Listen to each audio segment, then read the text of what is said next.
أعوذ بالله من الشيطان الرجيم بسم الله الرحمن الرحيم.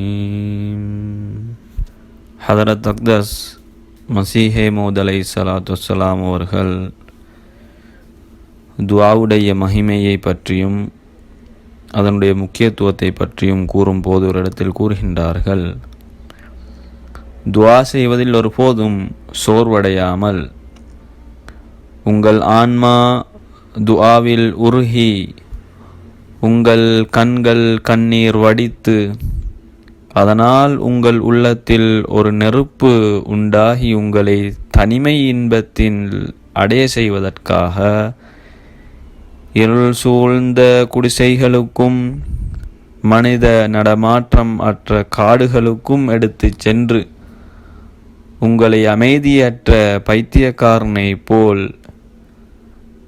எந்தவித வேலைக்கும் உதவாத ஒரு நிலைக்கு நீங்கள் செல்லும் பொழுது நீங்கள் அருளுக்குரியவராவீர்கள்.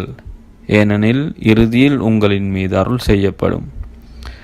கூறுகின்றார்கள், மிக பெரும் வல்லலும் கருணையாளனும் உண்மையுடையவனும் நன்றியுடையவனும் ஏழைகளின் மீது இரக்கம் காட்டுவனுமாகிய இறைவன் பால் நாம் உங்களை அழைக்கின்றோம். எனவே நீங்களும் நன்றியுடையவர்களாகி முழு உண்மையுடனும் நன்றி உணர்வுடனும் துஆ செய்யுங்கள். அதனால் அவன் உங்களின் மீது கருணை காட்டுவான்.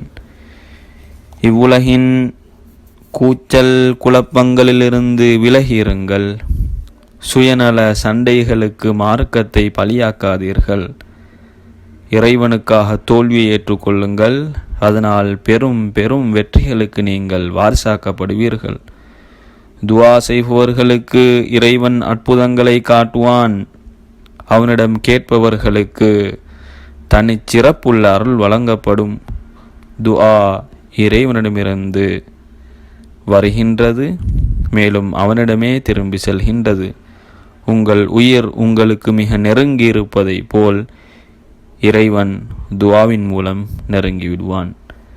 லச்ச சியால்கோட் ரூஹானி ஹதாயின் பாகம் 20 பக்கம் 233.